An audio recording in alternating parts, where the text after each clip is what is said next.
So, Mr. HunnishRunnish, I'm making a second video because you had replied, and for whatever reason, YouTube deleted your comments off, or either you or YouTube deleted your comments off that video. One thing I can assure you is that I did not delete your comments. I'm not afraid of criticism, and I'm not going to delete your comments, regardless of how off base your accusations are and how off base your criticisms are. The reason why I'm responding to your criticisms is because, again, I believe your criticisms are so far off base, and I believe that stems from a confusion and perception that you have. You know what I mean? Like, your perception of reality is very skewed. And I think if I provide clarity by providing truth, I think that you will have the ability to correct that perception. Now, if you don't want to, that's completely up to you. I mean, it doesn't change a thing in my world. It doesn't make any difference whatsoever. Okay? So let's go with your first statement. I think I didn't see all of what you said, only some of what you said, because YouTube will not allow me to see the full comment.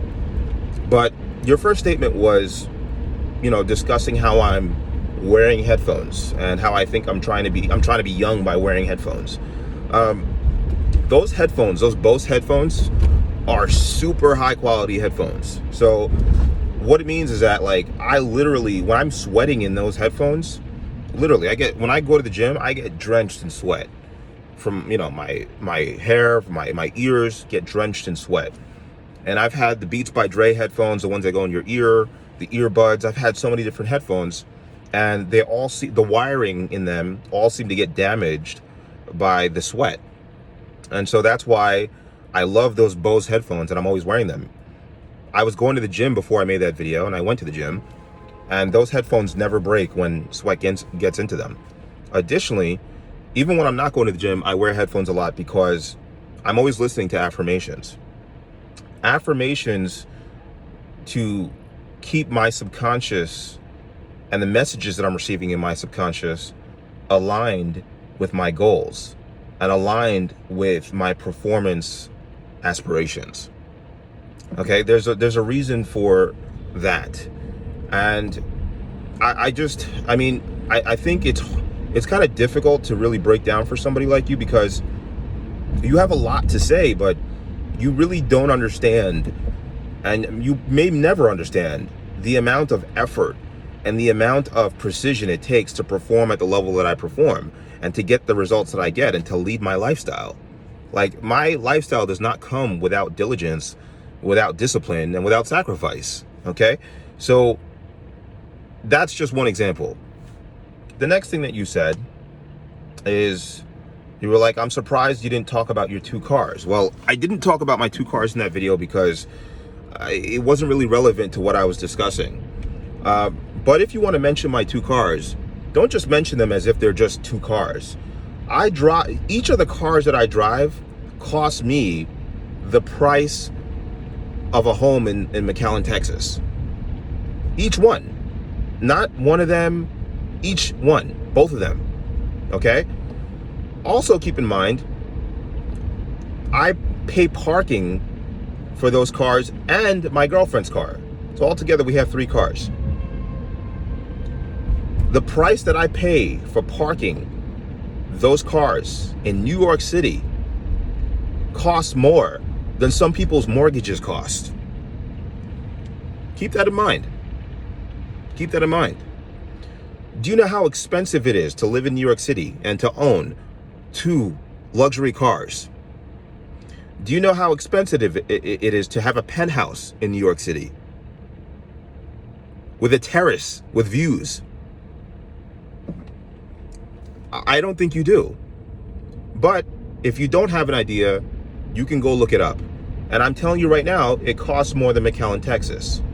So, and this is just my lifestyle. Like, I'm not bragging to you. This is just my lifestyle. This is just what it is. But I am saying to you that, as a black man who's 35 years old, I didn't get here through politics. I didn't get here through basketball, rap music, or any of the common things that are associated with black men. So my perspective and what has worked for me in this world comes through in the way that I talk, and comes through in the statements that I make. You had also asked me whether I know my family in Nigeria. Yes, I know my family in Nigeria. Yes, I've been to the village in Nigeria. I've been to my village in Nigeria, which is Arochukwu. I don't even know if you've heard of that, if you've heard of that village, but that's where my family's from. And I've been there, and I know my family. Additionally, I don't judge my thoughts by whether people who have the same skin color as me agree or disagree with me. That's never like, I am anchored. I'm not anchored by race. I'm anchored by God. So if anything, I'm going to check my thoughts against God and against the Bible. That's what puts me back in place. That's what keeps me on the straight and narrow path. That's what keeps me disciplined. That's what keeps me ethical. That's what keeps me doing the right thing. Because, I mean, don't get me wrong, I have a propensity to do the right thing anyway. But sometimes those lines can get blurred in real life. You reach forks in the road in life where you don't know if a certain decision is right or not. That's when I check in with God. That's when I check in with God. Now, it's easy to criticize a Christian like myself and say, oh, well, you know, this wasn't very godly and this wasn't very Christian-like of you, and that and this and that. Because as human beings, we're all susceptible to sin. You know, from the first time that Adam bit that apple, you know, and man fell into sin, we've all been susceptible to it. We're born with it, we live with it, and we die with it. It's just a factor. It's just a fact of being a human being. So it's easy to criticize in that sense. It's easy to judge me as a Christian. It's easy to, you know, make those statements. But my whole point in, like, again, my whole point in addressing you is to clarify your preconceived notions and make sure that you understand that they are false. And I think that will help you more than it helps me, because there's absolutely like no incentive for me to, there's no personal incentive. Like, I don't gain anything out of, you know, I don't get anything out of telling you the truth or telling you what is reality and what my real thoughts are. I don't personally gain anything. The only thing I gain is that if you come to terms with what that truth is, your perception will change, and it will grant you understanding, and it might grant you insight on people who think different than you. And then you don't have to be such a bigot. You don't have to be so angry and so hostile towards people who just have a different point of view than you. Now, you also mentioned in my past videos that I talked so much shit, quote unquote. No, I didn't talk so much shit. If you look at the topics I was talking about, I think you commented on the Pastor John Gray topic.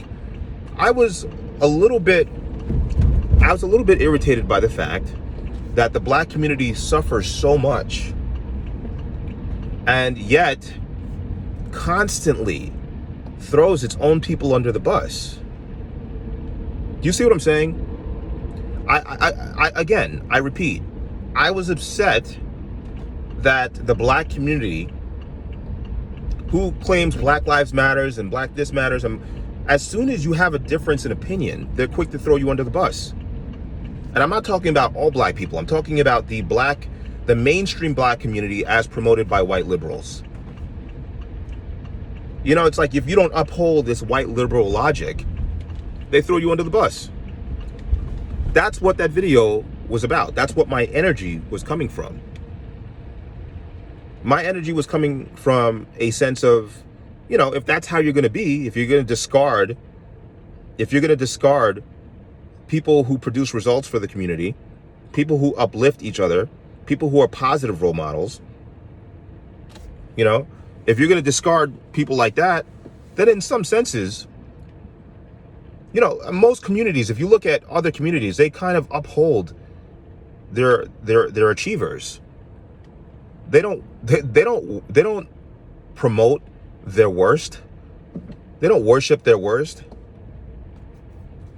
Did you see people from Colombia? Well, you know what? I can't even say that, because there are some people from Colombia who put Pablo Escobar in a gold, you know, like they They were trying to touch his casket. But still, is that a good thing? Is that necessarily a good thing? No. Listen, all I'm trying to say is this. If you're going to come on my video and you're going to make statements, you got to understand, I'm not necessarily trying to put fear in you. It was never my goal to do that. Never tried to put fear in you. Not once did I think that. But if you're going to make statements like that and you're going to criticize, all I'm saying is that if you want to make a point that you're not scared, you should post yourself. What do you, I mean, you also stated, like, you stated, you're afraid of what, black men like me are protected. Protected by what? Like, I'm not in Hollywood. I'm not in Hollywood. I'm not the chief operating officer of some huge blue chip corporation. I own my own companies that I started from scratch. There is no white person plug holding me in place. The only entity that I'm anchored to is God. Literally. I could wake up tomorrow and lose everything that I own in materials. But I've already been there before. I've been there with God before. And he knows I won't sell my soul for money. Again, like I said in the other video, I've been tested already. I've been through it. I've been through it. I've been through loss that you can't even imagine. I've been through pain that you probably can't even imagine.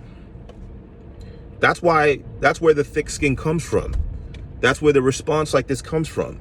That's why I'm trying to educate you and try to find, instead of trying to find your location and make an example out of you. Because I have no desire to hurt anybody, because I know what pain feels like. I have no desire to spread pain and spread animosity and hate.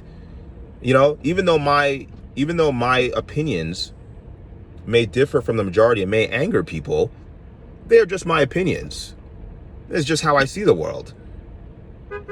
It's not like I want harm to be done on anybody because they agree or disagree with me. So anyway, I really believe that based on your responses to my videos, not only are you insanely confused, I'm not talking about in your own life, but you're confused by my demeanor, by the way that I behave, by the way that I act. I think you're having trouble categorizing me. It's like you want me to fit into this box of this, you want me to fit in this box of this black man who looks for white people's approval or some shit. And that's not who I am. I don't necessarily look for any human being's approval. I look for God's approval. Again, like I told you, I didn't get here through bondage. I didn't get here through sucking up to anybody. There's one person that I kneel before, and that's God. Now, you mentioned also that I'm 35 and I'm playing the field. I'm not playing the field. I'm not playing the field. I've been with the same girl for about 2 years. And I have to be careful in the way that I do things. I've had to make sure over those 2 years that I'm equally yoked with my partner. That's a Christian term, equally yoked. I try to operate in the spirit, and so I have to make sure that I'm equally yoked with my partner. Also, financially, it's a risk. When you marry somebody, you have a lot of resources and you marry the wrong person. Now, I don't necessarily have any reservations about my girl to this day. There is going to be, just now, you request, you're making statements, so here's the information. It's not bragging, just what it is. I'm going to be proposing to my girl. Intend to marry that woman, intend to have children with her, for better or for worse. And raise black children. Raise Nigerian, Jamaican children that are educated, that can think for themselves, that follow God. This is what I'm doing. So if you can look at what I am and what I've said and what I've stated in the life that I'm living, and you look at that and animosity comes out of you, there's something wrong with you. There's something wrong with you. Because you're telling me, oh, that's why I love Nipsey Hussle. That's why I love this. That's why I respect this and respect that. I'm not Nipsey Hussle. I'm not a rapper. I don't have beef with drug dealers and killers. Do you see what I'm saying? I'm not Nipsey Hussle. I respect Nipsey Hussle, but I'm not Nipsey Hussle. Everybody's walk is different in this life. You cannot expect every single person that has the same skin color as you to think like you or to uphold the same things that you uphold. I'm simply saying that just because I uphold different things, it doesn't make me a bad person.